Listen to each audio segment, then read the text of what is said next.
Halo Sobat Football Lovers, kembali lagi di channel Bal News 2. Nah, kali ini di channel ini kami membahas berita seputar olahraga sepak bola. Dari mulai berita timnas Indonesia, informasi Liga Indonesia, informasi Liga seputar internasional. Bagi kalian yang belum subscribe channel ini, bisa langsung di subscribe dan nyalakan loncengnya agar kalian tidak ketinggalan video terbaru dari kami. Baiklah, langsung saja kita masuk ke video pembahasannya. Masuk berita pertama. Heboh, media Guatemala malu lihat permainan timnya saat menghadapi timnas Indonesia U20 disebut seperti anak kecil. Timnas Indonesia mengakhiri laga turnamen mini dengan kekalahan tipis atas Guatemala. Dikabarkan media Guatemala malu dengan permainannya yang bermain penuh drama layaknya anak kecil. Timnas Indonesia harus mengakui keperkasaan Guatemala di laga terakhir uji coba bertajuk turnamen mini. Berlangsung di Stadion Gelora Bung Karno, skuad besutan Sintayong gagal memetik kemenangan, bahkan membalas kebobolan meski Guatemala harus bermain dengan 10 orang. Di laga itu, timnas Indonesia kalah tipis 0-1 atas skuad The Blue and White. Meski mampu memenangkan laga kontra timnas Indonesia, permainan Guatemala disorot media mereka. Media Guatemala mengaku malu melihat permainan anak asuhan Rafael Loredo Silva. Hal itu setidaknya memberikan seperti dikabarkan oleh channel YouTube Online News dengan tajuk heboh, media Guatemala malu dengan permainan yang seperti anak kecil. Dalam video itu mulanya dibuka dengan siaran berita yang menghadirkan dua pembawa berita yang berbicara dalam bahasa Latin. Narator kemudian membacakan berita terkait laga timnas Indonesia kontra Guatemala yang diwarnai drama dan akting para pemain Guatemala yang menyebalkan. Sang narator kemudian membacakan kutipan yang disebutnya berdasarkan dari Guatemala. Dalam kutipan tersebut bahwa media Guatemala tak menyangka dengan sikap para pemainnya yang aneh selama pertandingan, termasuk melakukan diving berlebihan sepanjang laga. Sayang, tak disebut media Guatemala manakah yang memberitakan perihal laga timnas Indonesia kontra Guatemala itu. Bahkan tak sedikit di antara netizen yang sanksi atas konten tersebut hingga menyebutnya berita hoax. Berdasarkan unggahan di atas, diketahui bahwa judul dan isi video tidak sesuai. Bahkan isi dalam video yang mengutip dari media Guatemala tidak jelas disebut media yang mana. Oleh karenanya, konten tersebut masuk dalam kategori menyesatkan atau disinformasi. Namun dari secara pertandingan, Guatemala memang di situ seperti halnya anak kecil.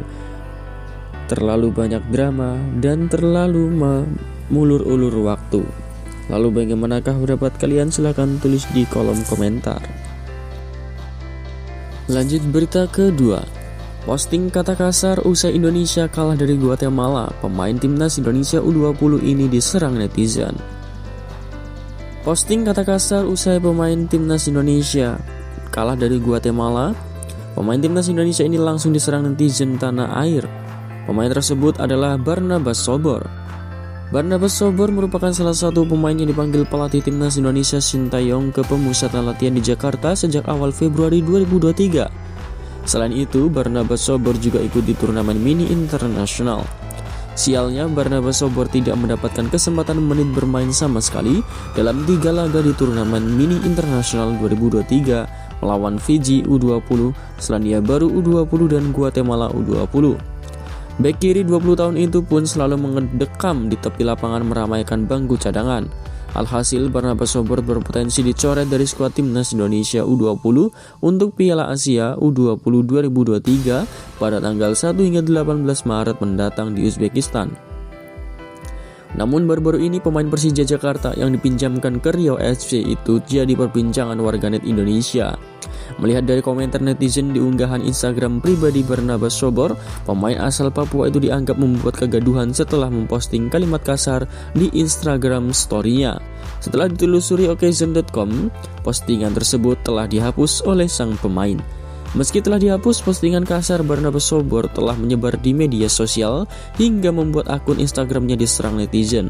Bahkan tak sedikit warganet yang mengecam postingan kasar pemain macam Kemayoran itu.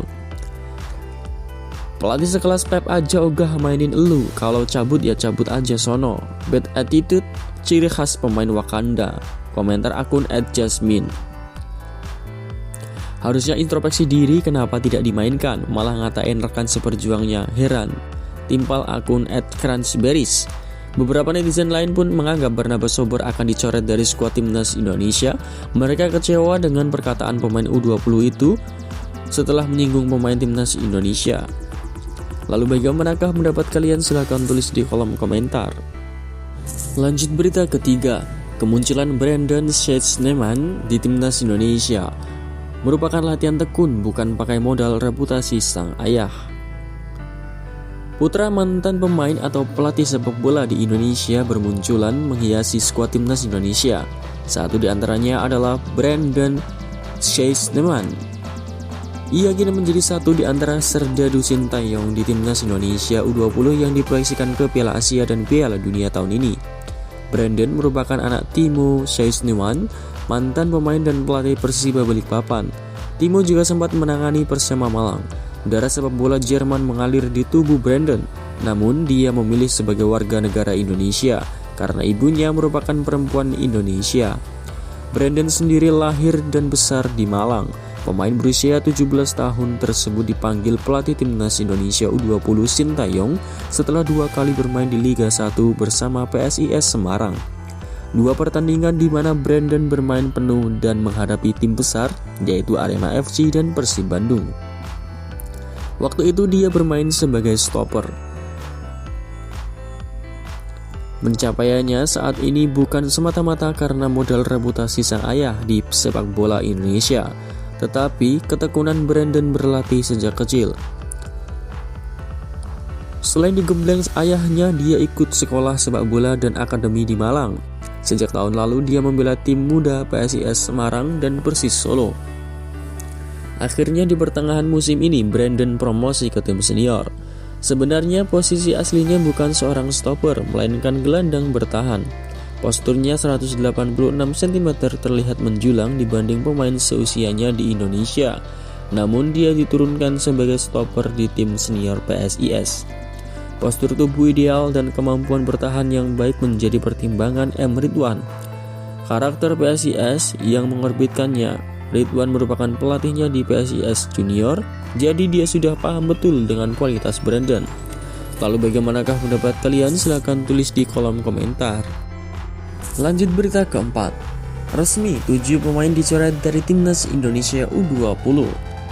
7 dari 30 pemain dipastikan akan dicoret dari skuad timnas Indonesia U20. Pelatih Sintayong hanya akan membawa 23 pemain untuk mengarungi turnamen Piala Asia U20 di Uzbekistan pada tanggal 1 hingga 18 Maret mendatang. Marcelino salah satu pemain yang tidak akan memperkuat Garuda Nusantara.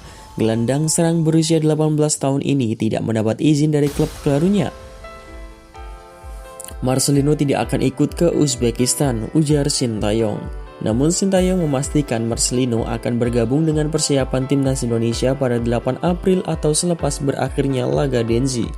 Gelandang jebolan Persebaya Surabaya itu bisa memperkuat timnas Indonesia di pentas Piala Dunia U20 pada bulan Mei mendatang. 6 pemain lainnya terpaksa dicoret untuk memenuhi kuota 23 pemain yang dibawa di Piala Asia. Arkan Fikri dan kawan-kawan dijadwalkan terbang menuju Uzbekistan pada hari Jumat 24 Februari nanti. Skuad Sintayong tergabung dalam grup A bersama tuan rumah Uzbekistan, Suriah, dan Irak. Selang 3 hari kemudian, timnas Indonesia akan menghadapi Suriah di Stadion Lokomotif Tahenz pada Sabtu sore 17.00 waktu Indonesia Barat. Lalu bagaimanakah pendapat kalian? Silahkan tulis di kolom komentar.